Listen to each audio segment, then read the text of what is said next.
Hello అండి, ఈరోజు వచ్చేసి మనం కట్ బజ్జీ దాంతోపాటు ఆనియన్ పకోడీ అన్నది ఎట్లా ప్రిపేర్ చేసుకోవాలి ఏంటన్నది ఈరోజు ఈ వీడియోలో అయితే చూద్దాం. చలో, ఇది బ్యాచులర్ స్టైల్ వంట, ఇగ్నోర్ చేయండి, కొంచెం ఆడియో వస్తూ ఉంటుంది. చలో, బ్యాచులర్స్ వంట స్టైల్లో బజ్జీలు వండడం ఎలా అన్నది నేర్చుకుందాం. పకోడియా, ఉల్లిపాయ పకోడీ ఎట్లా వేయడం అన్నది నేర్చుకుందాం, సరేనా? రెడీ చేసాం. మ్యాగీ పకోడియా, సర్లే. అన్న పేరులో ఫస్ట్ ఆనియన్ విత్ మిర్చి పకోడీ. వద్దు వద్దు, దాంట్లో పిండి గుంజేసేదాన్ని, పిండి ఇట్లా గుంజేసి పడేసి వద్దు, పారేయడం వద్దు. మిర్చి పడే అంటున్నా, మిర్చి పడేసి ఏమవుతుంది అంటే వేసేయండి అన్న దాంట్లోనే. దీంట్లో మొత్తం తీసుకొని కొద్దిగా ఉల్లిపాయ పకోడీలో ఇప్పుడు వచ్చేసేసి మిరపకాయలు కూడా కలపడం జరిగింది. ఇప్పుడు కలిపినటువంటి పిండితో ఇప్పుడు పకోడీ, ఇది స్ట్రీట్ ఫుడ్ స్టైల్లో, కాకపోతే ఇది హోమ్లీగా చేస్తున్నాం వంట అయితే. కాకపోతే నీట్నెస్ ఎట్లా ఉన్నా సరే మామూలుగా 4 మటుకి తెలుసు కదా.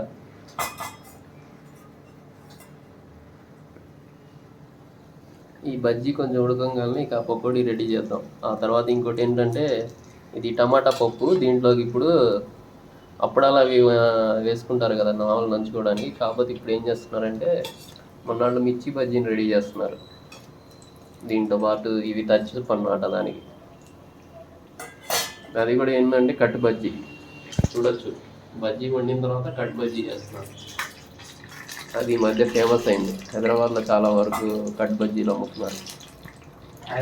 ఓకే, బజ్జీలు అయితే ఇప్పుడు త్వరగా వేయించిన తర్వాత తీసేయాలి బయటికి. మామూలుగా ఉండదు మరి వంట అంటే. అది తీసి ఇట్లా వేసేసుకున్న తర్వాత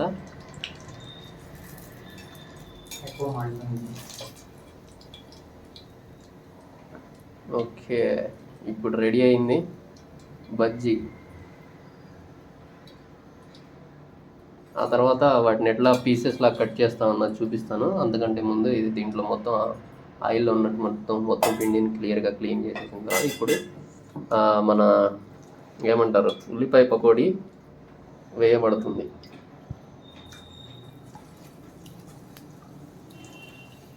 బాగా ఆయిల్ వేడెక్కిన తర్వాత ఇట్లా వేసుకోవాలి, నిదానంగా వేసుకోవాలి, ఒక్కసారి వేయకూడదు. అప్పుడప్పుడు చేతులు కొంచెం ఆయిల్తో టచ్ అవుతూ ఉంటుంది. కాకపోతే మళ్ళీ అప్పుడు ఆ పిండిలో పెట్టేస్తే చెయ్యి ఏం కాదు. టిప్ ఇది. ఓకే, ఇప్పుడు రెడీ. ఇప్పుడు ఆ కట్ బజ్జీ ఎట్లా కట్ చేస్తారు చూపిస్తున్నా చూడండి. అన్న, కట్ బజ్జీ ఎట్లా కట్ చేస్తారు ఒకసారి మా ఆడియన్స్కి చూపించండి. కట్ బజ్జీ ఏం లేదండి, జస్ట్ కట్ చేయడం. బజ్జీని తీసుకొని వేడివేడిగా ఉన్నప్పుడే కట్ చేసుకోవాలి. ఇట్లా స్మెల్ అయితే మామూలుగా అట్లా సూపర్ వస్తుంది. మీరు కూడా ఒకసారి మీ ఇంట్లో ఇట్లా ట్రై చేయండి. బజ్జీ ఎక్కువ మాడకూడదు, బజ్జీ ఎక్కువగా మాడకూడదు అంట. తీసుకోవాలి, కొంచెం బజ్జీగా ఉన్నప్పుడే తీసుకోవాలంట. ఇంకోటి వచ్చేసేసి సెకండ్ టైం మళ్ళీ వేయాలి దీన్ని. సెకండ్ టైం మళ్ళీ ఫస్ట్ టైం ఇట్లా కట్ చేసుకున్న తర్వాత కొంచెం మరీ ఎక్కువగా కాలకుండా కొంచెం అట్లా పెట్టుకున్న తర్వాత ఆ తర్వాత మళ్ళీ ఇది నూనెలో మళ్ళీ వేసి ఫ్రై చేస్తారు. అంతకంటే ముందు వచ్చేసేసి మళ్ళీ ఇప్పుడు మన ఆ గ్యాప్లో వచ్చేసేసి మన కట్ చేసే గ్యాప్లో ఆనియన్ పకోడీ అయితే రెడీ చేస్తున్నారు వాళ్ళు. అది లేదు, అది కొంచెం కావాలి, అది కొంచెం కాలాలి బాగా, ఎందుకంటే అది ఒకసారి వన్ టైం ఇది కాలుస్తాం కాబట్టి. దోరగా ఇది కొంచెం ఫ్రై అవ్వాలి, ఇంకో రౌండ్ వస్తుంది, గోల్డెన్ కలర్లో రావాలి. ఇది బ్రౌన్ కాదు, గోల్డెన్ కలర్లో రావాలంట. ఇది మా షెఫ్ అమీర్ భాయ్ చదువుతున్నారు, ఎక్స్పర్ట్. చెఫ్ ఏం కాదండి, జస్ట్ అవసరాన్ని బట్టి. అంటే ఆ చెఫ్ కాదు, హోమ్లీ చెఫ్ అనమాట. ఓకే, ఇప్పుడు ఇది రెడీ అయిపోయింది. ఇప్పుడు దీన్ని తీస్తున్నాం. ఫస్ట్ రౌండ్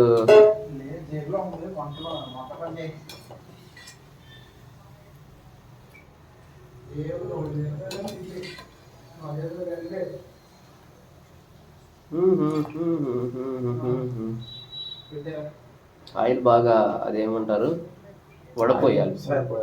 వడపోసిన తర్వాత దాన్ని తీసుకుపోయి దాంట్లో వేసుకుంటే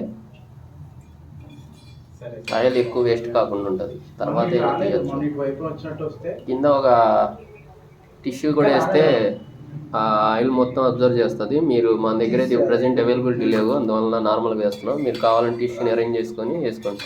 న్యూస్ పేపర్ మట్టుకు వేయొద్దు, తెలివితేటలు ఎక్కువ కొంతమంది వాడతారు. అది కార్బన్ మీకు బాడీలోకి వెళ్ళి రోగాలు వస్తాయి. ఇది టిప్పు. ఇది ఒక పెద్ద టిప్ అనమాట. చాలామంది న్యూస్ పేపర్ వాడుతూ ఉంటారు, అట్లా వాడకూడదు. మొత్తం ప్రాపర్గా తీసుకున్న తర్వాత మళ్ళీ సెకండ్ రౌండ్కి రెడీ చేసుకుంటాం. డీప్ ఫ్రై అవ్వాలి. ఆ తర్వాత ఇదిగోండి ఇట్లా ఉంటుంది అవుట్పుట్ మనకి. కాకపోతే చాలా ఉండాలి, టేస్ట్ బాగుందని వాళ్ళందరూ తినేసారు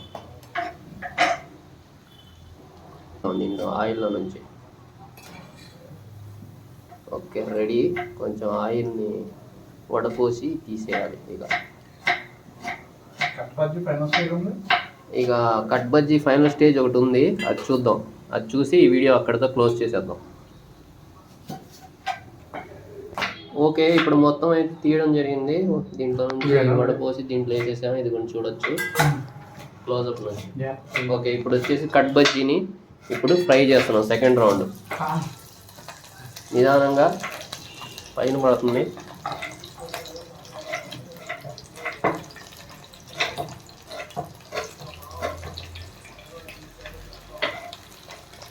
కట్ బజ్జీని కొంచెం కొంచెంగా ప్లేట్లో ఆల్రెడీ ఇందాక ఎట్లా బజ్జీ వండే స్టైల్లోనే వండుతాం. కాకపోతే ఇప్పుడు వచ్చేసి ఇట్లా కొంచెం తీసి ఇట్లా సెకండ్ రౌండ్ అనమాట. అది అట్లానే తింటే నార్మల్ మిరపకాయలు అవి గుంటూరువి, ఆ కారానికి నోరంతా పండిపోయింది. అందువల్ల ఏంటంటే ఇప్పుడు సెకండ్ రౌండ్ ఇట్లా కాలిస్తే ఏంటంటే అంత మంట ఉండదు. అందువల్ల దీనికి ముక్క బజ్జీ అని పేరు పెట్టారు, దానికి కట్ బజ్జీ. ఫుల్ఫిల్ చేద్దాం. ఇవి కొంచెం సేపు కలర్ చేంజ్ అయ్యేదాకా, బ్రౌనిష్ వచ్చేదాకా. ఇందాక సగమే బజ్జీ ఉడికింది, ఇప్పుడు మొత్తం కంప్లీట్గా ఫ్రై అయ్యేదాకా పెడతాం. ఈ సెకండ్ రౌండ్ కాబట్టి.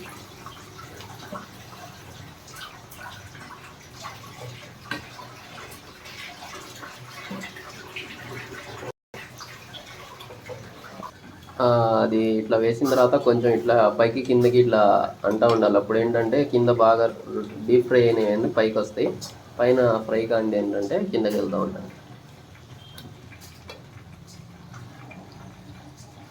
బజ్జీలు కాస్త బొగ్గులు అవుతాయి. ఇట్లా కలుపుతూ ఉండకపోతే మనకి బజ్జీలు కాస్త నల్ల బొగ్గుల్లాగా అవుతాయి. అప్పుడు ఏంటంటే తినడానికి ఏమి ఉండదు, బయటపడేయడం డస్ట్బిన్లో మళ్ళీ. అందువల్ల ఇట్లా కలుపుతూ ఉండాలి కాసేపు. ఈ కట్ బజ్జీ ఏంటంటే ఇక్కడ కొంచెం మీరు జాగ్రత్తగా ఉండాలి. ఫస్ట్ రౌండ్లో ఏంటంటే అంతగా ఫుల్గా వేయించరు, కొంచెం హాఫ్ బాయిల్ లా చేసి ఆ తర్వాత దాన్ని కట్ పీసెస్లా తీసుకొని ఇప్పుడు ఏంటంటే ఇట్లా రెడీ చేస్తారు. చాలామంది ఏమనుకుంటారంటే బజ్జీ మిర్చిని ముక్కలు ముక్కలు కోసేసి డైరెక్ట్గా వేస్తారేమో, అట్లా వేయరు. ఇట్లా కట్ బజ్జీ అన్నది రెడీ చేసుకునేది ప్రాసెస్.